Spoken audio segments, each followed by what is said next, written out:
เดี๋ยวไล่เสียงโทซิมนาเป็นเอฟเฟซัสอาเลียนขัดอันนี้ทุ่มปันสมเลยไม่แต่เห็นนะตัวนี้เป็นเบลตัวอันนี้สมเลยถึงศูนย์มันเกนี่นะอัทุลูดีนะconnect director บางสิมาบางเงินะข้าสุงะทุพาเตมันแต่ spiritual blessing in Christ เห็นนะตัวนี้เบลเวกปีนะศูนย์มันโลดิ้งนะตัวนี้เป็น part 1นะมั้งเห็นนะอันนี้ขัดปันสกิเสียงมั้งขัดเ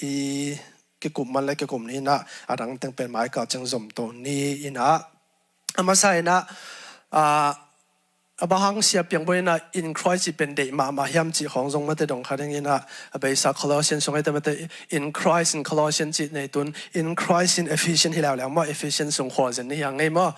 นะตัวฉันเนี่ยมีข่าวทรง Middle East ลำของตุรกีลำของหมายกับเสียงมาลีไปอย่างเดียวบางมันตุรกีของtransit อย่างของในวันนี้ทรงตัวเตปออะไรสักอย่างนะมาแต่เห็นนะก็จีนอมนะ Ephesiansหัวจินที่หางไม่ตัวตัวปันกาลีส่งมากางาส่งมากาก็ส่งมาเทเราตัวคุมส่งจังที่เทมั้งยันนักเสียงทุลงไปปีดันเห็นจินนี่นะเดี๋ยวก็แค่นั้นสมาบังเงินะ in Christ อีกทีไม่ได้เยซูข้าเยซูไอ้เกล้ union with Christ ข้าเยซูตัวขัดส่วนนะเยซูส่งอาอม and Christ อีกทีเป็นอุตเนเอาเตบางจันทรุปียามจิเล New Testament scholar เตนะตัวเกี่ยกับเสียป้าบางเหล่ามาจาก New Testament Scholar Scotland ปันตัว University of Aberdeen New Testament เลยตรงNew Testament ตัวกิจยาเอาให้เป็นเนี่ยตัวอะไรตักกิตัว Aberdeen และ Cambridge นะอามาตัวตักปันPhD และ Master อามันเห็นนะโซตักปอลีเปอร์เซ็นต์ถูกแฮมเปิลเป็นกำมังเนี่ยขุบดีเลยที่ in Christ สุงะกิจงกันฮิจิตัวจะฮิสุงะทุสิมตัมปิตะก็ไม่ได้เยซูฮัจิสุงะอมเตจิจิเยซูฮัจิตัวกิปอลขัดโซกะอามาสุงะอม union with Christ ไอ้เกล้ participation with Christ ไม่ได้อามาตัวกิปอลขบนะตัวสุงะเปอร์เซ็นต์โซตักปนินอามาอีเปอร์เซ็นต์ทุลายเกล้เปอร์เซ็นต์ข้าถวยตรงนี้นะหดเขียนนะถวยตรงนี้นะเยซูตัวกิสุนนะดิ่งทู sanctification ไอ้ตรงนี้นะ glorification จิตใจกิปันไม่ได้ฮิปปอลปีครอปวอร์ชิปดิ้งตัวเกษย์จงนะตัวเข้มเป็นฮิสุงะนะคุพีอินะนุ่งอาไปใส่นะColossiansสุงะมาเด in Christ in Colossians จิตตัวอิสุสุกะฮิกำมัลนี่ตัวเอง in Christ อิสุขจิสุงะไอ้เกล้union with Christ จิมาเด and Christo ทุกจำทักสุงะจาเลสอมกุกเล่จาเลสอมกุกเล่ลีเวไอเกลจาเลสอมเกียรกิมบังนักจังเงินะตัวจาเลสอมเกียรกิมบังละกะโซตักโปลไปเป็นเป็นจาเลสอมกุกเล่ลีเวนะจังเบิกทำเลยนะตัวอิสิมนาตัวองตรงเดียงกาลีกางาสุงโมขาราอิสุสุนเอฟเฟซันสุงเบกเป็นให้อินครอยจีเป็นบางสาเป็นนะจังเฮียมจะสมทุ่มเรื่องอาเวบางนะจังตัวสงฆ์ตัวนี้อิสุดยังตัวนี้จังไม่กาลาอิสุดขอบดิ้งเอฟเฟซัสอาเลียนขัดนาสงเบกบางจังอินครอยนั่นสิมโซเลจันเดนาไม่ได้เยซูขัดเยซูงาไอเกลอินฮิมไอเกลอินครอยจีเบกเป็นนะจังสุดนะสมเลยขัดเวฮีอาเลียนขัดนาสงเบกสมเลยขัดและสมเลยนี่เวนะจังฮีตัวมีนะฮีอินครอยสงะโสตักปนเอมาติอาลาจีติงอาขุมนาไม่ได้อามาอินอาหุยตัวนาตัวนี้นะเกี่ยวกับสุขมนี่ยังเอเมนอินะคลอชันอีไปไลนะอีกอย่างมาบางอย่างนะสอตักโปไลหักเตอิสิมลิมเตบางทุนิตาตอนคอมเจตาขณะทีอโลจีไม่ได้เปอร์เซ็นต์ทุลายกันนี่นะตัวทุลายกันนุนตักปีเสียดิ้งเอติกตัวเกษยตัวเตเกียลนัดตอนคอมสักเดือนฮีคลอชันอีกอย่างไลน์ส่งอาเลียนขัดอาเลียนนี่นะส่งอับเยซูข้าเจฮีนะมาแต่เยซูข้าเจซูเอกจินนะ sufficiency in Christ จิตเตปอลงแกนสุกินะตัวคิดเตอาเลียนทุ่มและอาเลียนลีนาโซบังจีตัวเปอร์เซ็นต์ทูองตุนนาเลตัวอิวทูอินุนตักปีเสียดิ้งอีกำตัดเหียดปีเสียดิ้ง ethics และ application ไอ้ก็เลย implication ตัวเกษยเป็นอาเลียนทุ่มและอาเลียนลีนาโซแกนสุกิต่อมาบางอย่างนะที่เอฟิซาตัวอิสุสุดิ้งเอฟิซาหลายข่าวส่งอิสิมเตอาเลียนกุกโอเมนาอาเลียนกุกสุงอาเลียนขัดปาเลียนทุมอลังกิกาสุงปัสยานอีทุลายเกล theology องสุสุกินะอาเลียนลีอันเนอาเลียนลีอาเลียนงาอาเลียนกุกะตัวเข้มเปียวอินุนตักปีเสียดิงตัวเข้มเปียวอีกำตัดเหียดปีเสียดิงเอมีมาลุนตักนาขันนานี่นา in kwan le vela ma de ta teo nan nanu na pa za tang achi te pol khong khak na to nun tak pia je nun tak pi zia ding te ong gen su kina to ni na hi alen khat na to ni ai so stu ding pen ithulu ma ma jong pen bang chi khat ve sim khom dia spiritual blessing in Christ Jesus kha Jesus nga I tupa I kha tupa lian te hallelujah kha tupa izak te ilung sima bang ma ta koi kha tupa chi kamal na zak te ke bang kan la ilama pasien tupa to sian so khong anga mun ma pol hina thumang jong thumang lo pia hi ding kai ve ke hol khong anga mun ma mai na kha thupang kia hi do vu ma de kha na sep na tom te sunga kha thupa chi kam hai zak te na long simai ke le na mir kha bang so ka ai ke bang a to kha thupa te nang na chiam te a tani na so tak porin hi kha thupa spiritual blessing aman bang dani na ong hil hiam chi to en su khom de yang hallelujah khana aneu thum na a bang chi hiam chi le tua athupa khem pe ong gen na ding ina bang tong pan hiam dia aneu thum na bang che ta ela ya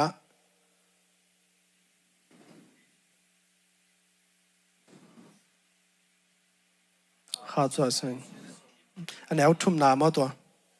okay mang la ya khat veng sim ning ma ina aneu thum na bang chi hiam chi le ke gem nop tak pen ela ya man ki ai le ke lom khai na okay aneu thum na pen blessed be the God and Father of our Lord Jesus Christ. Blessed be our God. Passion pa toina passion phat na tong pan hi. I passion into pa nga hen. Blessed be your name. Blessed be the God and Father of our Lord Jesus Christ. Tua passion ina Jesus kajiso eto pa namjin to pang pia hi. Hitaka so tak poin hi bang hangina hi pasien phana tong pan hiam chile to khete bang chi taka elayam na bel thik ngina spiritual blessing in the heavenly places van tung pan in thu pha te to chimade bahang tua chi se hiam bahang tua kam ma jang se hiam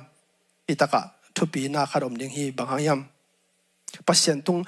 Christo eite ikipol na hangin jet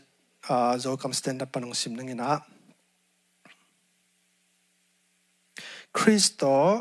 eite khazi sunga omban tung khalam thupa khempo van tung khalam thupa khempo eite ahong pia ito pa jesu khazi pa pasien tunga phanna omta hen hallelujah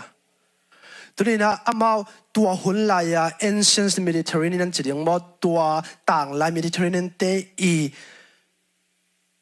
leitung huinun le na sana a van tung pen do tom me hi chama na kha hi do thuma chi to do sagi a chi to do bangza som le lia chi to khan te to bang te la ka to bang te la ka anung ta Christian thum te la ka so ta pon lai kha cha tua hi e je su kha ji hanga thu pa pen tua banga kha do tom te pana ong pa hilo van tung pasien ma ta ma to te hem pe la ka asang pen muna om ning pen pasien na to lina asyang tho pen muna om ning pasien na to ai manina to hem pe tunga wang le na hem pe to kidim pasien I thu phanam chin to pana ong luang hi hi hallelujah tôi chơi anh ta khá thu phải chỉ bên khán nào thế hi lấy tung hui nun tuom thế lệ hui là cái ốc tuom thế tu hun chẳng ai giống mấy thế ý chí phun lại bằng hệ ai tuom tôi làm đăng cái ball thế na tu hun chẳng giống na làm đăng tam pi pasien kiang pan lo giống na làm đăng pasien kiang pan giống ai ang tua hem bèo I tung à khá pasien kiang pan ông bay thu phải thế chỉ hallelujah tôi lệ tôi nên na bay na khán naตัวปัศยนองพัดขิดเตตัวปัศยนองพัดนาตรงปันไม่เต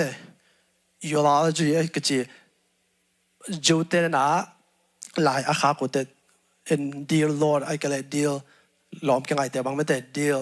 อาจารย์ไม่เตดาลิงไอ้จงตอมตัวอาจารย์เปลี่ยนนะปัศยนพัดนาตัว blessed be the God our Father จิกรรมตรงปันบางยามจิเลตัวปัศยนเกี่ยงปรองไปทุพาเตเป็นตัวนี้นะ หุยนุนจะตอมหุยลักหกขาตอมเข้มเปอีตุงอัทุนปาปะเชียนดีไวเกียงปนงไปทุพาเตหิจินายฮาเลลูยาตัวขาทุพาเตงเจสุขจิตอคิปอเตสุออมนาตุนินะอสุสุขมเดียงเอเลโอเคอาเลนทุมนา NRSV ปรังสิมหนึ่ง just as he chose us in Christ before the foundation of the world to be holy and blameless before him in love he in Christ ไม่ได้ขัดนาพ่อยขัดนาบางยามจิจังอินะโอเคอีสิมความเด in Christ we are chosen เยซูคริสต์เอเตเตลเตียงฮาเลลูยาฮีเกนจังอินะtheological controversy จะเรียกว่า debate มู่ยากิบังเห็ดลงมาเด้อเด็กบางเห็ดจอห์นแคลวินนี่จิตตัวแคลวินิซึมเด้ปูปีป้าจอห์นแคลวินบางเห็ดฮิลายเสียงทมุนตัวเสียงมุนเป็นอามาpassionate a favorite อะไรเป็นมุนากิจำเด้อาหางเป็นตัวมุนเลยนะเว้ย chosen ไอ้เกล predestined election มาเด้อปัจเจกนะเลยเปลี่ยนไม่ต้องฮิตากับบังจิบายตา before the foundation of the world to be holy and blameless before him in love เลยเปลี่ยนมาเป็นกันนะเอเสกขอ sign องเตลขอสาฮีpredestined doctrine of predestination นะจิอาเกลางนามุนลายเสียงทมุนตัมปีแต่ละขัดเฮไอ้สันดาตุนินเอ็นตัวpredestination Bible เกนมันตัดอีกนะฮิตากะอีกนมนะขันนาอิทุพเลียนเป็นเยซูขจิสุงานังเป็นกุมปีไม่ฮิโลตัวลายตักบังโดนัลด์ทอมินมาเดอามาอันเน็ตเวิร์ดเรียงมาโดนัลด์ทอมสังอีลอนมาข่าวส่วนนี้แต่ว่าอีลอนมัสก์บางอย่างมาเดเทสลาเชียร์โฮลดาของบางสายยามขัดอันนี้ดิ่งขององเตลองโชว์จินเสียเลยตัวจงใกล้ใส่อีเตจิปันดิ่งบางนักเซลล์ดีเวมาเดอุตนาเตอีลอนมัสก์จังฮิโลกาฟเมนกาฟนาขัดจังฮิโลมาเดยูเอ็นทุนเนตจังไม่ฮิโลตัวเข้มเปอีตุงทอนตุงอีตุงมาเดอเลียนตัวเข้มเปอเปียงสักวันเลยวันตุงเลยตุงนาเข้มเปอเปียงสักตัวเข้มเปอไปดิ่งบางไปสักหุยตัวฮาเลลูยากำเงินโจโลปัสยามขวกที่น่าตัวกิตันเตลขึ้นโจโลเดียงปัสยานี่นะนังเล็กองเตลฮาเลลูยาตัวจะโสดแต่เป็นตัวขัดนาให้ตรงปันไปพอ in Christ you are chosen เยซูขจิสงะนังโนเตเตลนะฮิอุฮิฮาเลลูยานี่ได้เกียนขัดเต็มจะขัดเกียนเกี่ยวปักแล้วนี่ได้ฮิปัสยาพอขัดเต็มไม่ได้เด็กฮีปัจจุบันนะวันตรงเรื่องเล่ตรงโลได้ส่งเฮลตรงเล่ตรงโลยังเป็นเลยเปียมาเป็นกันนะเสียสายส่งเตียเส้นในฮีจีตัวมูจะเก็บบัตรเรานะจะเรียกว่า controversy เกี่ยวกับ theological debate น้ำตั้มพิโอแม่มูจะอดีตเด็กกันนะน้ำปิงเอาตัวเตละก็ขัดบังขัดเป็นฮีเลยที่ไม่ได้ Calvinism ไม่ฮีปัจจุบันเป็น individual มีมาละไม่ได้มีมังเงียดเลยเปลี่ยนมาเป็นกันอามาเดียงโลเดียงเป็นเตลซาเซสันนี่ฮิจิบังปอจงตัวมาเป็นอาร์เมเนียนไอ้จงตัวจังนัก corporate election นะจีตัวตัดไปนะลูเทอรันไม่ได้ลูเทอร์วิวจีตัวจังนักopen theism มาจีจังนักมูจีตอมสันจีตอมอินะอีกแนวไปฮิตากะมีมาละองเตียหินจีตัวฮิตากะwe are chosen ฮิตากา we เอกเล us อชิกามาเป็นมีมาเกนนะฮิเกนะcooperate ตังปีอาเกนนะฮิจีcooperate ดิงฮิจีอาเกนะสังปอจงอเมตัวมาเดี๋ยวจีมาเป็นเศษตัวบางอย่างเศษสามเกตัวบางอย่างเศษคนเลยเป็นมาเงียดcontradict ไม่ได้เลยจอห์นเลียนทุกมันเนี่ยสอบเลยกงนาตัวต้องเกี่ยว contradict ดิ่งฮีแต่ต้องเป็นติโมเตนี่นะส่งให้นะเปอร์เซ็นต์อินมีเข้มไปหดแค่งานทุกมันเลยเทียงเดียฮีจีแต่ต้องเกี่ยว contradict กันไหมเปอร์เซ็นต์ที่บางอย่างนะเสียคนเกี่ยจีมัวสามมาเดวิวตัวดีนะแกนอาร์เมเนียนเดย์ส่งให้นะลูเทอร์ม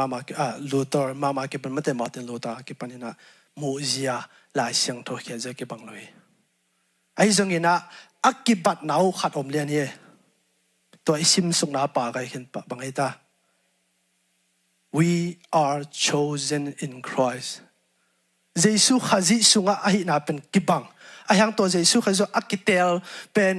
lấy tiền mà cái tiền mua cái lấy tiền cái chẳng cái tiền mua bằng huna cái tiền mua tôi bên pasien về kinh thiên thế ai rằng na ute na te ka gen nop zoka hitaka bằng huna cái tiền bằng huna cái tiền khol mo cái tiền khol lo mo chi sang na thu pi zo pen Jesus ha Jesus nang om lo to pi va hallelujah Calvinist day zong amao i election to kisa amao i san xiao min te Armenian zong hi khan te corporate election ai zong tom khan te dia again Lutheran ai zong na open theism te mate hitaka we are chosen in Christ Jesus hazi sunga te toi lai taka bang akwa te pasinin tel hiam thu cham lui sunga pasinina Israel mi te amadi meetinga tel ina ko tung tonina Abraham tung tonina amai dik lo na amai gam tat pha to ki sailo Israel mi a hiya to thu cham na sunga om le tel te hi ina to pen thu cham lui sunga hi to pen in bang ongen sakhiam chile thu cham thaka ke mi mala bang hi predestination to kisaya ke idin pi pen bang hiam chile thu cham thak so jesu khaji pen banga ke chamte ama I ro tom to new Israel thak Adam thak cham so ta pen mun tam pe gen na Roman alien linga sungai zongena Israel thak again tôi cho tôi Israel thắc Giêsu pen pasienin ateng mà thế, aman a chosen tua chosen movie chỉ trong Giêsu cái gì pen pasienin elective amai elected mà thế ateng Israel thắc tôi cho tôi Israel thắc cái Giêsu cái gì na to asang mà so na lim này nang pen ateng hi pa le amen tua te pen bang chỉ lấy pen mà pekin pasienin ông sẽ sang tel khổ sa hi ai hang tôi tel khel lo ding khara pasinin tel khol ông sẽ khol to ki bang ma mana pe hang e de tel na ma tunga ông nga ki hi mo din ai gen aki tel khol Jesu khazi sunga a omma ama to aki polim te pentunina predestined te hi hallelujah tunina Jesu khazi new Israel thakahi Jesu to nakipola Israel thakahi Jesu sunga naomle nangzong tua Jesu khazi to akibanga mate pasiani telna sung apa na hi to ki saipen alien lina sunga so tak pon ki chanta ne gen so aijan Anthony tua adi chen gen man ke ni na khanna I kha thu pha lien ma te la khanna we are chosen in Christ hallelujah tôi chạy taka khana chosen in Christ nina bang tung to na hong kitel để chỉ mà bangina Israel te amao igam tat phalo amao dik lo na to ki sailo wa Abraham son a hina hangena tel la kana pa hi to ma bangi tulina jong thuchiam thak sunga nang le ke chosen by the Son of God hallelujah chosen by God, hallelujah. Chosen by God, pasienina, eite hong tel, hi kwa tung tonin hiam, chile bang tung tonin hong tel hiam chichengina. Chosen by God the Father, to kichengina, chosen in Christ, mete, to kicheng bang hilai, chosen through bang tung to na hong on khia bang tung to na hong tel bang tung to na hong sam hiya mi chichina Jesu khazi tung to na ite hong sam hi hallelujah atom na bang hiong tel na hang pen bang chosen for hitaka I chosen for ina tampi tak tu ni na ong tel na hang ong gen ding hi Pitamasa alian khar anel Pitamasa alian ni anel ko pan som bangchi but you are a chosen race a royal priesthood a holy nation a people for his possession hallelujah tel minam mate siampi tel minam bahangena Jesu khazi sung a yom na hangena hallelujah a Jesu tungton hanga tel a Jesu tungton hanga ama sunga yom na hanga pasian I gel ho sa hempo anga theite I amen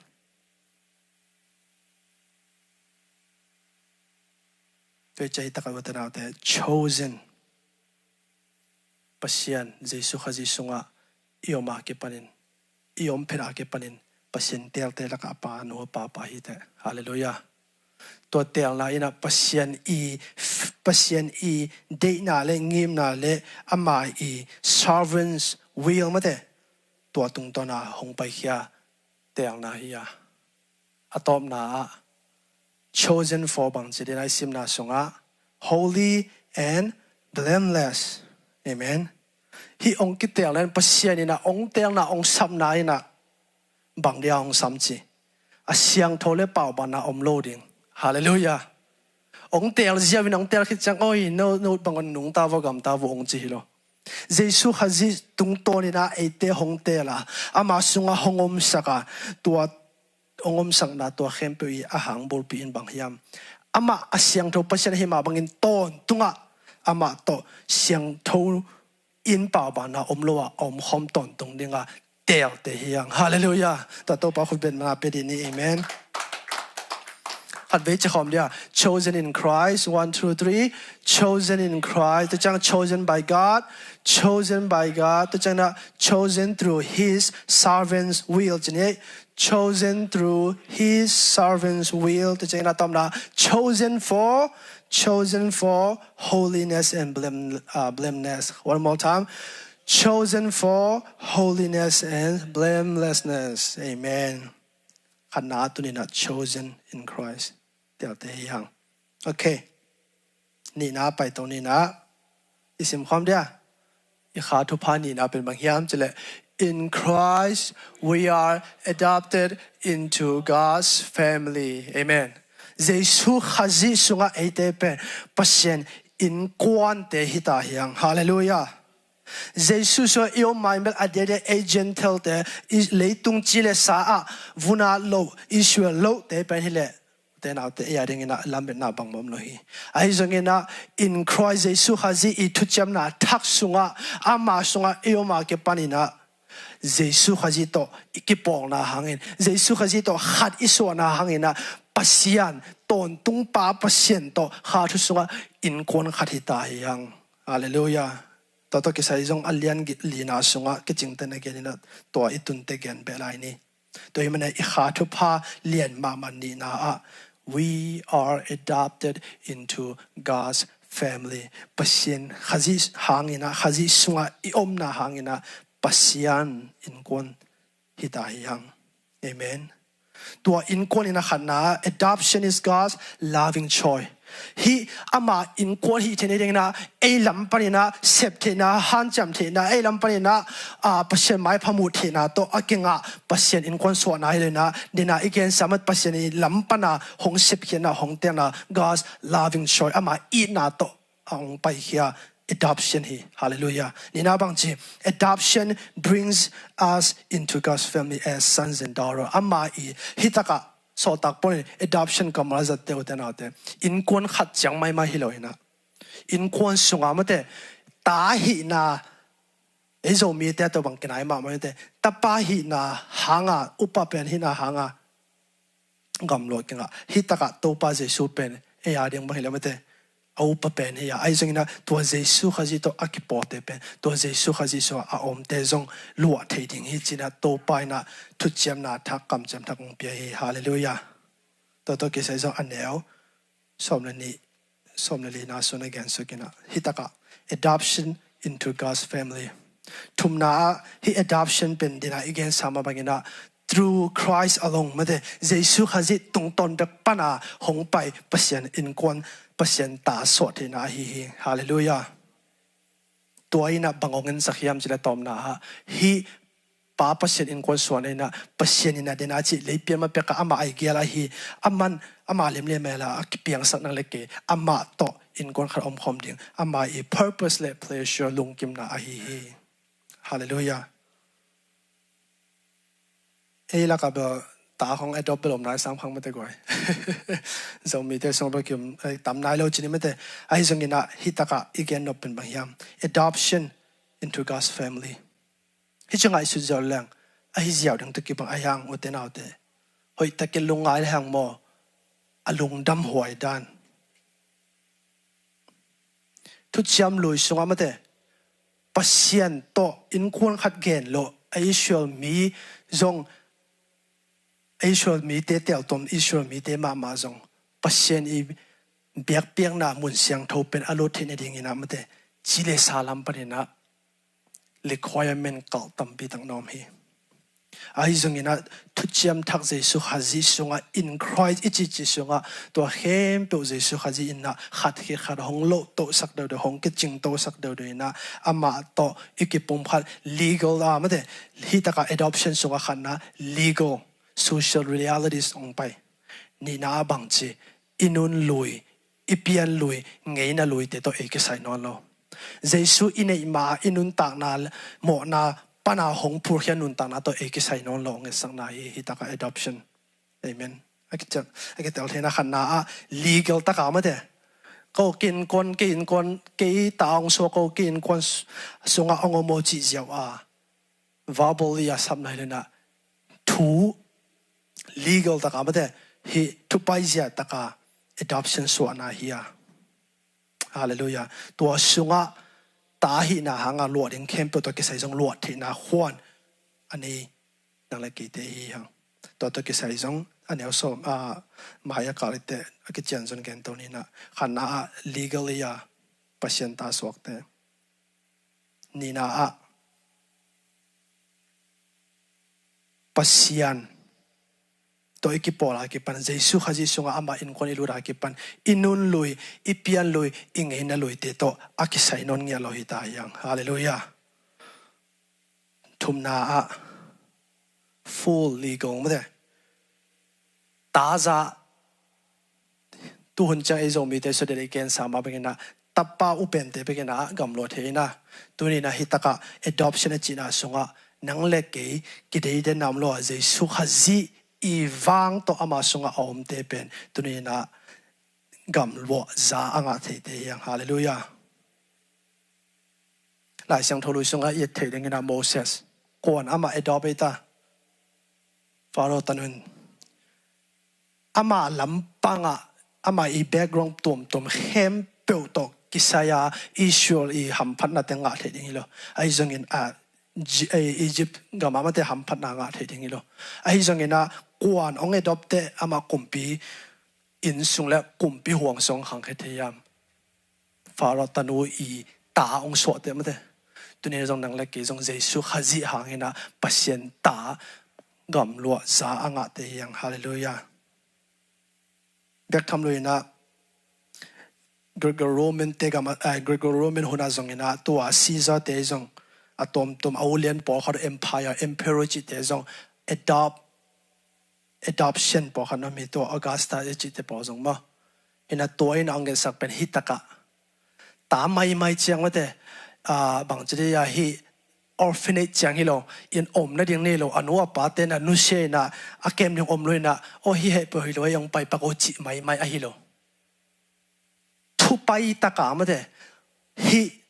bang piang te le ke thune na ke I tawon lak na hi che pasien mama malam pan kichiam nge na ma ta denga Jesu khaji hanga hong sap te hi beango hallelujah to yemena tunina ni na I kha thu palian pen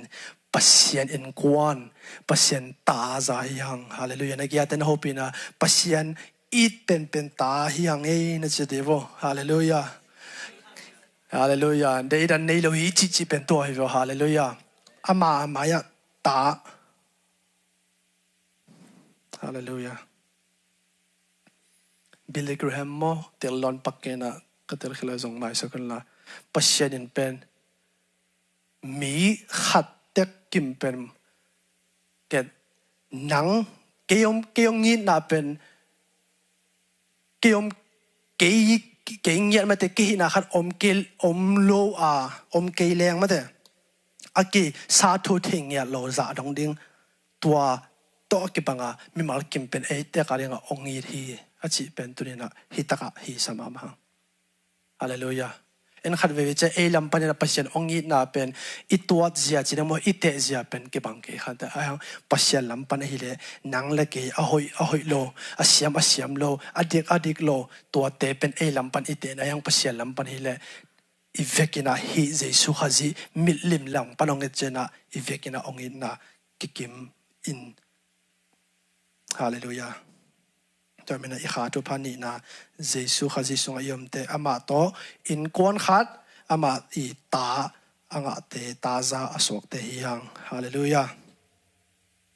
Romalian gan na somnes nga somnes agi bangchi we have received the spirit of adoption as son hallelujah Galatian lian now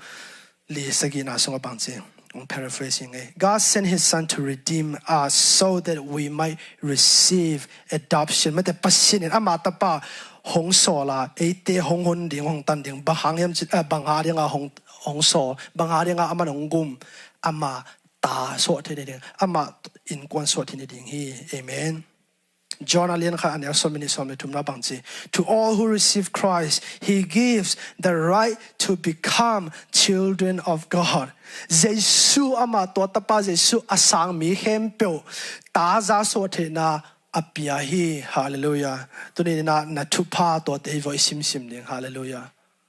to te vo atul theilowa isu ding Jesu khazi hanga tel hi na Jesu khazi hanga chosen hi na Jesu khazi hanga anung ta ton tung wang len pen pasien I ta le in kon hi na to te vo te na te ilung nga isu ne to teng to ilung sim kidim dim sakle tuni na bang chin hi ta le hang ilung dam na ong len sem ding hi hallelujah okay to teng bek jong su lang ke su theding in china poi thum na pai ni mo aneu gung na bang che ta ni thum in Christ we receive the glorious grace of God to the praise of his glory ama I avang lian happy na hallelujah glorious grace tune to pan ma se glorious grace avang lian happy na Jesu khazi sunga hong ki pia hi happy na bel nak tel ma ya ngoming amen ko yam kha chile emi te wala pen gup khian na thu gen amonam ke chi pen hi sa ka be mang te azong utena te lai bo tampi ke khomen siming thu zong ngai emi te za gup khian na gen siam ke jong thelo ka be igen te na te jong ana hoi da hi taka so tak polin Jesu khazi sunga glorious grace avalian happy na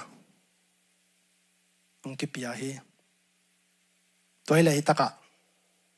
bang tunina igen pasien happy na ina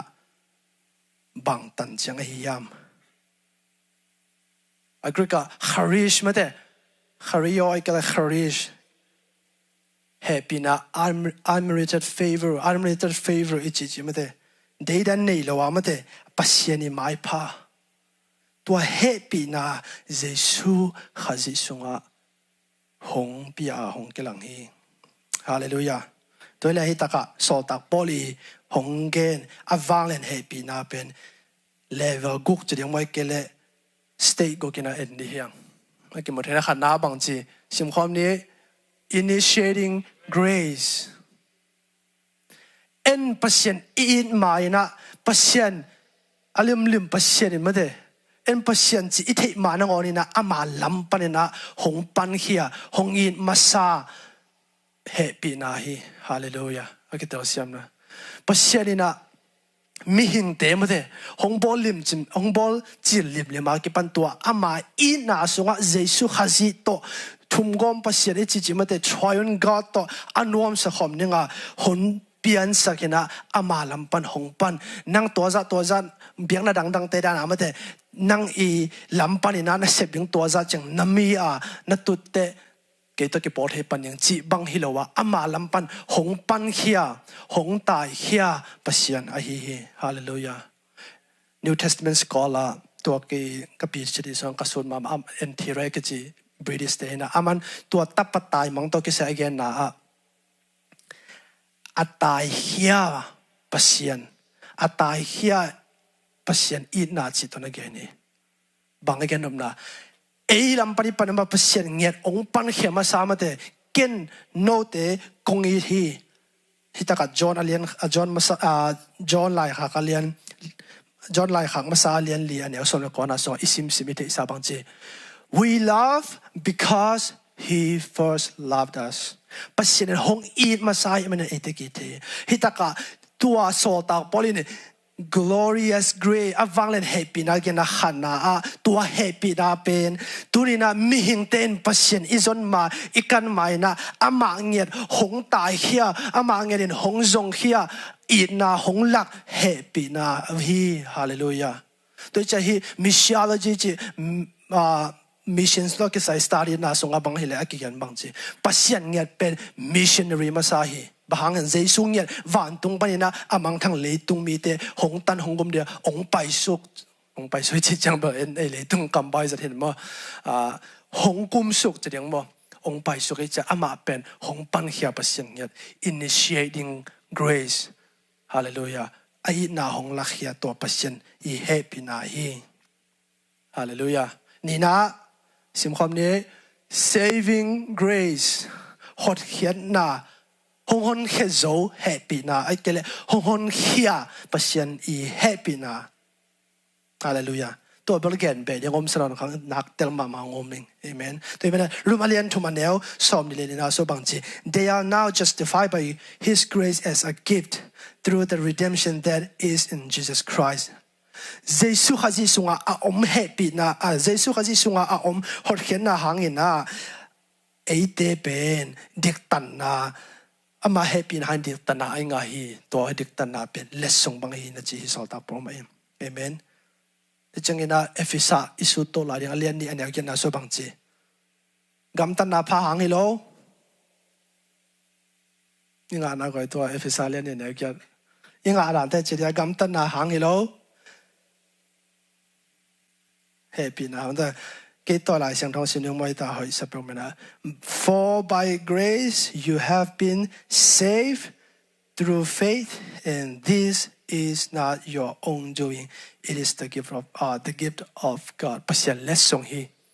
tunina hi so ta bolong gen avanglet happy na ina ni na bang hong hon khezo happy na hong tan khia hong gum khia bekhilo ama nget hong hon khedinga mate hitaka hon khia chile gum khia chi kam mal kilam kinai ma na pin kiram lama ma hi tun bolong fan ko tengom mate man your fan sia khai Singapore ena igup te pen azo theni denga en bang ma ki hi thelo mo gum chi chang jo a pi the ke ma te pola mo ong ke ma sang bang zo siam ngap zo ke to chang hi the ayang ama I zo ding le zo lo ding pe en isep sak te bang ma lo ayang ita hon khia chi chang na tui ki ding khat pen ano pa na ma te hong gum nge chi bek to nga lo engya I to suka I hot khia I kai khia te to pen hot khia na ya toy ma pe hitaka to pa je sungya pasien happy na glorious grace ni na ina hong hon khia hong gum khia mo na sunga amang thang ding amang chip ding nang le ke hong hon khia happy na hi hallelujah saving grace hi amen khana initiating grace ni na saving grace hong hon khia pasien happy na thum na a sim khom ni transforming grace amen Jesus to kisut na kiban na lama hong khel to le mo na de na again nun lui Colossians wa again gen mite pian ngei na lui teng u self teng hempel tunga I no hong chi sak zo happy na hi hallelujah tunina I happy na san bang level chang hiding yam to lung hai khom de yang so tak pon hi awang lian happy na glorious grace a hi le khan na ong initiate pasien ong in izot ma pengen pasien ong zo pasien ong approach ma te pasien ina hong kal song he masa hi man hi ni na mikimin in tek dia jong ko ong hon khia happy na hong tan khia hong gum khia jesu ka jang ina hong tan khia hong khia happy na hi man hi to jong sang te nong thum na ele transforming grace tuan nanga pasien happy na nang ama to kisut na lama hong khel to yam tua nasan happy na in nang ina lui mo na pan hong luang khian nun lui khem pe tunga I no hong chi to sak zo yam so tak pun again pen hi le yes chi hi amen inga ma khat sim khom dia Titus alian ni anel som na khat pan som ni papo ya as elidia kenga dia Titus chapter 2 verse 11 to 12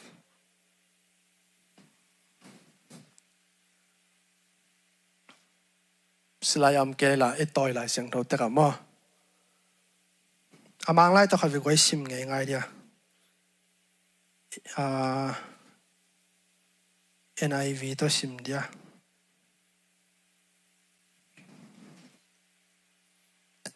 ti tu chi mo ti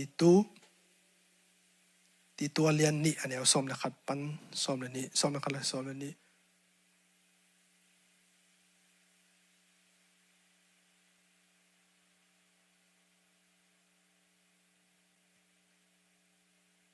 ni ma kem yam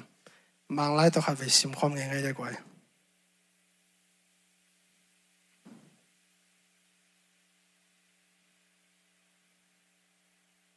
ready mo NIV chi ke de na okay NIV to khat vi sim khom ngai ngai ni Titus chapter 2 verse 11 and 12 ti tu alian ni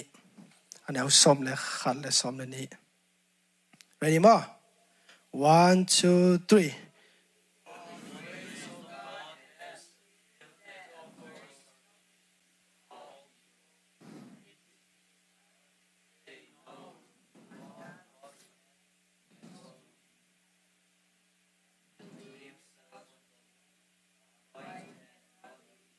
lives in their present age. Amen. For the grace of God has appeared.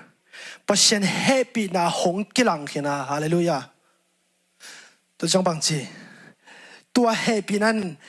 hot hian na salvation mikim tunga hong pia hong over kin hi. Hallelujah. Te bang chi tua happy na ma in ate ungodliness a hi pasien zelo gam tan na worldly passion leitung chira sa vai lung kung na hoilo tom te hem pu tunga no I utkeng ong chi saka hallelujah tua hitte self control upright godly lives in the present age bùm bí ki ok zo na Giêsu khasi sunga om khasiang tho I lua nun tang na te hong sin to to sak hi hallelujah utena te tunina so tak polin glorious gray avalin happy na pen hong khia zo happy na hi ma hi hong tan khia a hang om lo ama I lampan hong pan masa a I na hong lak happy na hi man hi to chang he ke to chang be he ke vo tua te tua happy na ma ina Giêsu khazi to ki sunna ama to ki banna ama limle me sunna ke khela to to wa hong ke khel to sak happy na hi na chi hallelujah tunina nang le ke isan happy na na bang chiang hong khel to yam bang chiang hong in pe ka yam alina 1 2 3 sustaining grace ita sustaining grace ichi changina so tak polina azan mama ite mama kha zoi khan chinina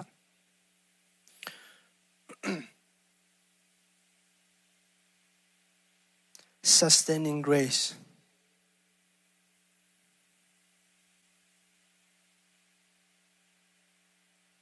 kanong lapang ngai hong len kip ai kele hong hi zo hong len kip ai kele hong tha khau sak pasien happy na hallelujah koren tuni na alian sabe ne ko na so tak pon bang chi but he said to me my grace is sufficient for you for power is made perfect in weakness so I will boast all the more gladly of my weaknesses so that the power of Christ may dwell in me so tak polin to ama atorna chi chimete ama I chila salam panina athuak la anat la ama ring bang hele a khel bai na khat mata jaco pai na khat ne ne ya to pen pasien ke nga abe ne ding na tambe pi thu na nge ni ai jeng na pasien in to thong ete bang na do hitaka ka happy na in na that na nga ding in kiching hi บางคนท่านเอ็มหุ่นไอ้จงท่าหาด้วยจงตัวนี้ที่ตา sustaining grace เนี่ยนะอีกอย่างหงเขลโตแฮปปี้นะบ้านะอีท่านเอ็มหุ่นอีท่าหาหุ่นอีลอบหุ่นอีลอบโลหุ่นตัวแฮปปี้นะอีน่ะหงเล่นกิบหงท่าเขาโตสักฮีฮาเลลูยาตัวนี้นะฮิตากะ sustaining grace in บางอย่างยามจิเล emotion อี feeling จีฮีอีดวงเจนะตรงเก่งอักไม่เชียงดิ่งเบกาหงกิบเฮปีนะฮิโรละมังลักฮีฮาเลลูยาลบตะแลงลบเกตะแลงทางตะแลงเกตะแลงอุเตนะเตตัวนี้นะฮีอิงเฮปีนะฮินะตัวบางคนเตนะงอนะซงหงถ้าเขาโตสักดิ่งเฮปีนะฮินะจีตัวนี้นะหนังเลยตัวนัสันเฮปีนะฮินะแต่ท่านเอ็มเชียงน่ะลงเกียรติจังนะบังตนาตัวอินนั่งตรงมุนในยาทวนในยาม Amen sustaining grace อ่างานาบังจีสิมความเดีย empowering grace หงเซมเขียหงฮิโซหงบอลโซสักเฮปีนาฮาเลลูยากิจการมาเตหงเซมเขียบางเซมเขียดิ้งปัจจุบันอีกแกนสับเปอร์เซ็นต์ตกิสยาทุหอยละหอยเตหงเซมเขียสักหงฮิโซสักหงบอลโซสักเปอร์เซ็นต์เฮปีนาฮิหลายเสียงโทซิมดิ้งของมาเตไอ้น่ะก็เขาไปดิ้งของอีชีนี้เลยอินนบสักตรงจังอีกงักเลยเป็นฮี empowering grace จังตรงนั้นเราจีน่าเยอะแต่น่าเตะ Amen หลายเสียงโทซิมดิ้งของอี feeling ตรงจังของมันทุ่งเอ็ดดิ้งของอีงักเลยเป็นฮี empowering grace จังตัว empowering grace ตักอันนี้ขนาดเราของใจขัดให้ดีอย่างตัวมันนะอีกอย่างสามารถเป็นนะอิสานเฮปีนะสอตักปลงเกน glorious grace ฮิยาม empowering grace ปัจจัยทุกกิจปัจจัยทุกกิจยาน่าหอยถอยละหอยเตะหงเซมเขสักโจหงเซมสักนวมหงเซมเขสักโจหงฮิโจสักหงบอโจสักปัจจัยเฮปีนะฮีRomanian Slovenianยาวกุณาบังจี we have gifts that differ according to the grace given to us prophecy in preparation to faithข้าเสียงโทเลส่งตมเตะอามาเฮปีนะงี้นะตัวเตะเห็นเปล่าปัจจัยหลับตัวนั่นเองเลยปอปี unity นั่นเองมันเตะเจสุข้าจีสุงะปุ่มข้าที่นั่นเองงี้นะสับเตะยังตัวเฮปีนะอินองปีอาฮิจีฮาเลลูยาอะตอมนาบังจีอากุงนาฮี glorious grace เป็นบัง grace ไอ้ที่ยามเฉลยข้านี้ทุ่ม glorifying grace ฮาเลลูยาอาวางเลียนที่ตาอาวางเลียนจริงๆนะอตุ่มด้านหน้าเราไม่กี่ส่วนนะปัสยันวางไอ้เกลมินทันนาอักกิลัดนั่นเองอ่ะมันเถอะหงกิลังเขสักปัสยันให้เป็นอาฮีฮาเลลูยาดินาอิสิมนาอันเอวสกินาสุงะตัวมันในเกณฑ์นี้ to praise of His glorious grace ดินาจิมันเถอะฮิตะกะอภัยนี่นะ we receive the glorious grace ตัววางเลยให้เป็นอาเอ็นหงกิเปียเอ็นสังบะฮังสังบะฮังกิเปียอามาวางเลยนะอักกิลัดนั่นเองฮีฮาเลลูยาตัวนี้นะเฮปีนาหงเปียงนาเป็นเอ็นเฮปีนาจังต้นนวมซาเฮปีนาสุงะมันเถอะเอมิสุงะอีกอย่างมันเถอะเฮปีนาส่วนนวมส่วนเลี้ยงนะตุ่มมาจีดันเปียงขนาดมันเถอะตัวจังไม่ฮิโลตัวเฮปีนาหงกิเปียงนาเป็นหงเปียปาปะเชนีวางเลยนะมินทันนาอักกิลัดนั่นเองฮีจีนาฮีบางตัวกิลังสักดินเดน่าอิสิมเต็งกินองแกนสุขีฮาเลลูยาตัวนี้มันเนี่ยตัวนี้นะ glorifying grace ปัสยันวางเล่นนะปัสยันมินทันนะองกิลังคิดสักปัสยันเฮปีนาฮีตัวจะสอตักปอลมาอินนี่ดังส่งอีกอย่างไงซะคอรินตุมาซาเลียนกูกันเนี่ยสมเลยนะบางที glorify God in your body นับปุ่มปีนนุนตานามาโตปัสยันปะโตไอ้เกลปัสยันมินทังสักไอ้เกลปัสยันวางเล่นนะกิลังคิดสักินฮาเลลูยาตัวมันเนี่ยตัวนี้นะฮีเฮปีนาดอลกุกเต็งตัวนี้นะอิมิมาเลนะกิสิดเด้งลงเดียงฮาเลลูยาอิสานสอตาปองเกน glorious grace อิสานตัวนี้นะบางจังตรงตาเฮียม level นี่น่าจังเบงโม level ทุ่มน่าจังเบงโมตัวนี้นะฮิเฮมเปออินุนตักส่งตอนตรงโตปาเฮปีนาอินหงสุยโจเดอจิเป็นฮิเต็งตกิดิมโตเดจินาฮาเลลูยาตัวมันตัวนี้นะ in Christ we receive the glorious grace of God to the praise of His glory ตัวองค์เปียงนะอาหารเป็นไอ้นบสักนั่นเองเลยไอ้มีมาลหัมพันนั่นเองฮิโลวา amai wang len na akelat na ding ai to wang len na kelat na sunga en la nuam sa le hi vo pasien apina hoi dan hallelujah pasien ni ong chi bang pasien ni ong sol bang ya inun tang na ikaw son na sunga haksa to ki barhang to sunga leito nong piak thelo hauna to ke leito lungnop na bukim nop sana bukim teng na om hi hallelujah itop tu ni ari na itop na ding na anel sakina Simkhom dia 1 2 3 in Christ we have the forgiveness and redemption through his blood amen Jesus haji sunga mo mai sakna le hot hian na ai kala tar hian na Jesus haji san tung ton ni ngai hallelujah I kha tu phalian pen pen te laka anga na sota porin ongeni Itaka redemption hot hian na dina again sa tar hian na Jesus khazi si santung tonin so tak pon itaka hot hian na nam tu mi ke na level to min na ko ong koi suk sakhi dia ichi sama bangena gumpa chang pen daw lo hi Jesus pen gumpa mai lo hon pa tan pa hi bang tung tonin asisan tung tonin hallelujah ama I nun ta na hong bo khian na tung tonin toile khan na a bang pan hong ki tan khia bang pan hong ki hon khia chi tel ko li ena redemption from what Romalian go anel go na bangchi we know that our old self was crucified with him so that the body of sin might be destroyed inun lui I old self mate Colossians so kazong again mun mama inun lui imi lui pen Jesus hazi to si hom hin crucify hom hin ta hi chi tua ahi le so that toy manin the body of sin mate mo na pumpi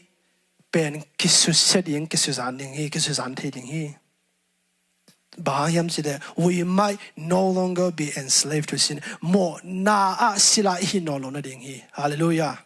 Tinina redemption ichite hot hian na tar hian ichite van tung ding chang baka hong ki hon khelo wa mo na I thunei na mo na I uk na slave I na panina hong hon khia pasien happy na ai hallelujah to pa ko bena pilai ni amen to redemption from slave to sin mo na I wanglet na panmate dina thaita sojong ge ne mo na I onguk na panina sila panina hong hon khia to pana hon khia hi Romalian go kanel som ge na bang na chila yam chila so ta polin and that you have been set free from sin mo na pa ni no te hong ki suak ta sakta hi have become bangchi slave of righteousness mo na sila pan hong ki hon he na nut bangen gam tau nong chi lo dena again so la ding ni na redemption by gen masani na to again mana redemption through hallelujah hot hian na tar hian na pen Jesus hazi ite sa Jesus hazi I sisan hallelujah ama I sisan ama I singlam te to anun tang na hong ki pia hian na ama I pau ba na amlo nun tang na ama I sina talking na ina ate hot hian na tar hian na pen guarantee hong ki ching sak hong chiam te chring moi ke le hong kham wang sak hi hallelujah te me na ding na ka ken thei ja bhangena en khat ve dau upla na nei thi yam chile performance tung kenga lo khathe tuni na Jesus hazi len na Jesus hazi hong sep sang na tua I len na le tua I wang len na nangai sun sunin tua tunga tua sunga na kidia le chin tua ina I khamon ang kep sak sem ning hi hallelujah to cha to ma bai taka redemption I hot hian na pen Jesus hazi tung pen bek marung pai hi in Christ along hi hallelujah atum na dina again kiao redemption for what banga dinga hong ki tan hiai le banga dinga hong ki hon hiai le dina Romalian go kanel som again na chihin ta ma de having set free from sin mo na pan hong ki tan hitai hong ki hon hitai Now you have become slave of righteousness. Gam tat na pa nun ta na siang tho dik na I sila na hi tao hi chi. Hallelujah. Hong hon hi a hong tan he na din again ma ba de iu banga gam ta din le ei nop sak ba nung ta ding a hong ki hon he lo wa to hong hon hian na I a purpose pen to pasien sunga a om nun ta na to pasien sunga a om sian tho na to anung ta ding ina sap te hi. Hallelujah. To set apart for holiness. Amen. Service a hi internal life ton to inun ta na donga ama to ton tunga iom donga to sian tho na sanctification chi chi a khel to dinga hot khiat te tat khiat te hi hang Romalian go na som ni sim song ni na. But now that you have been freed from sin and enslaved to God, the advantage you get in the advantage you get is sanctification. The end is eternal life. Hallelujah. Trina I hot khiat na pen mo na panina hot khiat hi ton tung si na ding panina ton tung nun ta na si na chi te pasien to ki khen na hi hala ma pasien to ki khen na to pa ne pasien to khaso na a ring ang ki hon hi ai mani to khem pe pen jesu tung pan be hi jesu sung be hi. Amen. To a purpose abu pi ong ki hot hian na in jesu khaji sunga om nun ta na to ki saya anong ta ding a siang tho pasien pen siang tho I manin ama to ki po te siang tho ding hi chi ma we na ama siang tho na sunga om te to ong luang hian nun ta na anong ta dinga sap te to hem pe te na te tha khat thu anei pa ding a chi khang jesu khazi sonom te khasiang tho in nanun ta na mun anga na za za khasiang tho nanun ta na a thu anei na za za to hem pe hong ke lang he to ding ai. Amen. To cha top na forgiveness cancel our debt of sins imo mai na to Biden administration teng ka tong lai tak akam cham kharo pen bai ta long forgiveness emre student long forgiveness en po khat pang thunget na to jong kai ke ong pai ma ong amai sak balo me ve mo hang en beli inga kha ke ya hi na ka chi nom na te to pen tu som nga tu som guk atam pen teng khat teng ni chine mi mala yang mo tua chiang ma mai sang na inga jong kelung dam ma ai jong ina turina hitaka jesu khaji hanga hong ke mai sak pen mo ei leitung mi ten tua mo na bang chi gen re ma te tua leitung mo na awang lian ma pasien happy na hangna jesu khajin tua hempo ama longal ama pansan longala mai sak thit ding lampi om lo ama ina tua hempo hong mai sakhivo. Hallelujah. To cha so ta polin ina thu pau na kha thu pau I kha thu pa pen to awang len pasien kiang pan hitaka isim sute kathanga ma pen mangyam jile pa tapa kha siang to ina sem na ke ching ta gen gen so ke so tak polin to again suk mai ka cho again la ya ne someli aneu thum pan som na khan na sung pen thu thu min khup ding ila ang khan na a we are adopted by God pasien tung pasien ina ite ama ta ding in konin ong sang hi bang tung tonin we are redeemed through Christ. In Christ, Jesu khaji tung ton Jesu khaji hangin. To hem pe kon hong kip saka silong tum the Holy Spirit khasiang to hi. Pa ta pa khasiang to hi na sem na pen tu ni na isu sung na sung a kiching ta rong gen ai na tu ni na tua I kha thu pa nam de na mai ka che so again to la ding po khat jong men china tu ni again nam nga te khat ve lungai ina thungel lang lungkul hang. Amen. Nung Colossians sung again lai na anel alian thu manel ni na bangchi set your minds on things about jina toilet tua things about above tung lam na te chi pin bang ding ya mi chile tua again teng hi pa hi eki isim masak na bangchi alian anel thum na van tung panen hong pai thu pa che ve mo to cha things about tung lam na te chi pin tua te hi vo. Hallelujah. Khazi sunga ke ko yam chi te hi vo ilung ngai ding khazi sunga pasian ina bang te hong sep saka to hong sep sak nan ke bang dinga hong sola ke bang de hong de ya tua hi na teng ma lungai nga ya. Hallelujah. We are chosen in Christ. ตัว chosen นั้นบางที holy and blameless ที่งาหงกิเตลเตียง hallelujah นี่นะบางที we are adopted into God's family ประเสนอินกวนประเสนตาหงสวกสักฮีโดยจังไอเป็นอันนงตามายมาฮิโลวันตุงบังอาเลยตุงอันนงตายจีเป็นตัวฮีวันตุง citizen บังอาอันนงตายจีเป็นตัวฮี hallelujah ตัวเตอธุมนาบังไอตา In Christ we receive the glorious grace and ตัว grace ตัววางเล่นให้ปีนาเป็นบางหางin อังกิปยาอามาอีวางเล่นนากิลังเขียนนาเดียงฮี Hallelujah the praise of His glory ตัวนี้นาอีเฮปีนาอีสันเฮปีนาเป็นบาง level จังไอยาม saving grace จังเป็นโม initiating grace จังเป็นโมตัวนี้นะตัวเฮปีนาอินเยซูตัวกิสุนนาเยซูตัวกิบันนาละมะหงเขียวตัวเฮปีนาดิ่งตัวนี้ตัวปันหงดีตัวลายตัวมาบังอินบางจี sustaining สักดิ่ง empowering ดิ่ง glorifying hallelujah อาตอมนาบางจีอีขาทุพา